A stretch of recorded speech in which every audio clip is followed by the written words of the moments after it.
Hello guys, welcome back to my channel.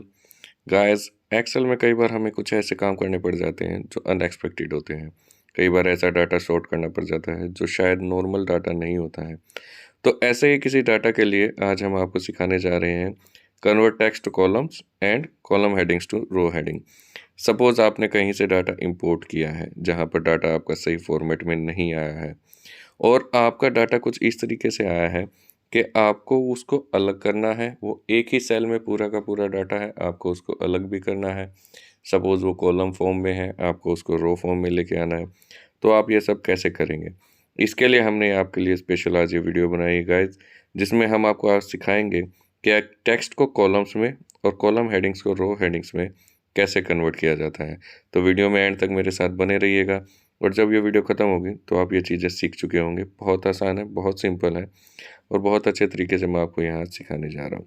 Suppose यहाँ पर मेरे पास एक सेल है जिसमें बहुत सारे नाम हैं और मुझे ये नाम सारे अलग-अलग करने हैं। अगर मैं इनको मैनुअली करूँगा तो मेरा बहुत ज़्यादा टाइम वेस्ट होने वाला है और इतना टाइम गाइस आजकल किसी के पास होता नहीं है। तो एक्सेल में इसके लिए एक ट्रिक हमें दी हुई है, जो हमें ये जो सारे नाम हैं, जो ये अलग सेल में है, देखिए कितने बड़े नाम हैं। इससे भी ज़्यादा अगर डाटा हो तो भी आपको घबराने की ज़रूरत नहीं है। आपको वो बहुत ही आराम से आप उसको कर पाएँगे। तो आइए आपको बताते हैं कि वो कैसे करेंगे। तो गाइस, इसके लिए आपको जो एक ट्रिक मैं बताने जा रहा हूँ वो है कन्वर्ट टेक्स्ट टू कॉलम्स। और वो हम कहाँ पर जाएंगे? उसके लिए हम डाटा में जाएंगे। डाटा में यहाँ पर हमें ऑप्शन दिया हुआ है टेक्स्ट टू कॉलम का। टेक्स्ट टू कॉलम पे आप जैसे ही क्लिक करेंगे तो आपके पास एक नई विंडो ओपन हो जाएगी। अब इसमें आपको डेलिमिटेड और फिक्स्ड विड्थ, अब आप इसको दो ऑप्शन यहाँ पर दिए हुए हैं। एक होता है कि अगर आपको कोई सिंबल दिया हुआ है उसके अकॉर्डिंग अगर आपको अलग अलग करना है, या दूसरा होता है अगर कोई फिक्स विड्थ दिया हुआ है। अब यहाँ पर हमारे पास सिंबल है तो हम उसके अकॉर्डिंग करेंगे। यहाँ पर आपको पता ही है कि यहाँ पर हमारे पास कोमा लगा हुआ है हर एक नाम के बाद, तो हम कोमा से उसको सेपरेट करेंगे। तो ये जितने भी नाम हैं उसमें सबके बीच में कोमा है, तो मैं यहाँ कोमा कर दूंगा सेलेक्ट। और मैं जब इसको नेक्स्ट करूँगा तो मेरे पास और भी ऑप्शन खुल जाएंगे जो इस तरीके से मेरे पास यहाँ कॉलम में बनने वाले हैं। जब मैं नेक्स्ट करूँगा तो मेरे पास ऑप्शन खुल जाएंगे जनरल, टेक्स्ट, डेट, फॉर्मेट, किस फॉर्मेट में मुझे चाहिए। सपोज ये सारे नाम है तो मैं टेक्स्ट फॉर्मेट में कर देता हूँ। और देखिए, अब जैसे ही मैं यहाँ फिनिश करूँगा तो मेरे पास जितने भी कॉलम है वो सारे के सारे उसमें जितने भी नेम है, सॉरी, वो सारे के सारे कॉलम्स में कन्वर्ट हो जाएंगे। यहाँ पर आप देख सकते हैं जैसे ही मैंने फिनिश किया तो मुझे कुछ भी नहीं करना पड़ा और ये मेरे सारे के सारे अलग हो गए। अब सपोज़ ये आपको रो में चाहिए थे गाइस, ये अलग तो हो गए, लेकिन ये आपको कॉलम्स में नहीं चाहिए थे, ये आपको रोज़ में चाहिए थे। तो अब इसको रोज़ में कैसे लेके आएंगे? इसका एक और तरीका है, आप इसको मैनुअली लिख सकते हैं।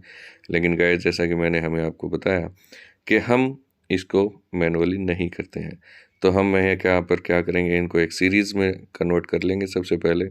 अब आप सोच रहे होंगे कि ये कौन सा फ़ॉर्मूला लगा दिया भाई, +1 का तो वहाँ था, उसके बाद फ़ॉर्मूला कॉपी तो किया नहीं। तो इसका जो, अगर आप जानना चाहते हैं कि ये मैंने कौन सा वो शॉर्टकट यूज़ किया है, तो उसके लिए मैंने वीडियो बनाई हुई है। आप मेरी शॉर्टकट की वीडियो जाकर देखिए, यहाँ मैं नहीं बताऊँगा। यहाँ पर मैं अभी आपको बताऊँगा कि कॉलम को रोज़ में कैसे कन्वर्ट किया जाता है। तो गाइज़, यहाँ पर हम जो फंक्शन यूज़ करने वाले हैं वो फंक्शन है ट्रांसपोज़।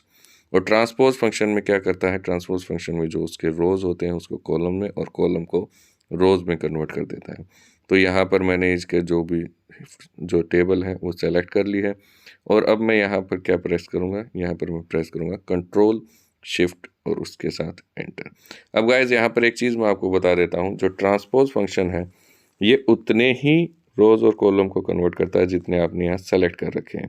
तो इसके लिए मुझे पूरी टेबल के अकॉर्डिंग रोज़ और कॉलम यहाँ सेलेक्ट करने पड़ेंगे। तो मैंने यहाँ सेलेक्ट कर लिए, एक एक्स्ट्रा हो गया, नॉट एप्लीकेबल, डिलीट भी नहीं करने देगा क्योंकि ये पार्ट ऑफ एरे है। तो अगर आप चाहते हैं कि ये पार्ट ऑफ, इसमें आपको और कुछ भी वर्किंग करनी है पार्ट ऑफ एरे से, अगर आपको इसको हटाना है तो इसका भी बहुत ही सिंपल सा तरीका है गाइज। आप इसको यहाँ से कॉपी पेस्ट कर लीजिए और कॉपी करके आप इसको ऑल्ट जो कंट्रोल पे स्पेशल में जाकर ओनली वैल्यूज़ कर लीजिए और यहाँ पर आप देखेंगे कि आपके जितने भी नाम थे वो अलग भी हो गए हैं, वो आपके पास कॉलमनार भी हैं और वो आपके पास रोज़ में भी हैं। तो यहाँ पर आपने सीखा गाइस कि कैसे हमने सिर्फ 1 मिनट में ही जो भी नेम थे, हमारी जो पूरी लिस्ट थी, उसको सेपरेट भी कर लिया और हमने उसको रोज़ से कॉलम में और कॉलम से रोज़ में कन्वर्ट करना भी सीख लिया। तो इसी तरीके से अगर आपको सामने कभी आगे कोई ऐसा डाटा आ जाए आपके पास जिसे आपको स्प्लिट करना हो, तो आपके लिए बहुत आसान है। आपको मैंने बता दिया है कि वो डाटा आप कैसे स्प्लिट कर सकते हैं। ये देखिए, ये टेबल में कन्वर्ट भी हो गया है डाटा यहाँ पर, और हमें ज़रा सा टाइम लगा। तो गाइज़, ये थी हमारी आज की वीडियो जो यहीं पर ख़त्म होती है। अगर आपको ये ट्रिक अच्छी लगी हो तो इस वीडियो को लाइक, शेयर और सब्सक्राइब ज़रूर करिएगा। अगर आप चाहते हैं कि आप और भी ऐसी-ऐसी ट्रिक सीखना चाहते हैं तो मेरे चैनल को सब्सक्राइब कर लीजिए। वहाँ पर काफ़ी सारी मैंने ऐसी वीडियो बनाई हुई हैं। चैनल का लिंक मैंने इस वीडियो के डिस्क्रिप्शन में दिया हुआ है। हम आपके सामने रोज़ ऐसी नई वीडियो लाते रहेंगे। अब आज के लिए हम आपसे विदा लेते हैं गाइज़। अलविदा, टाटा, बाय बाय।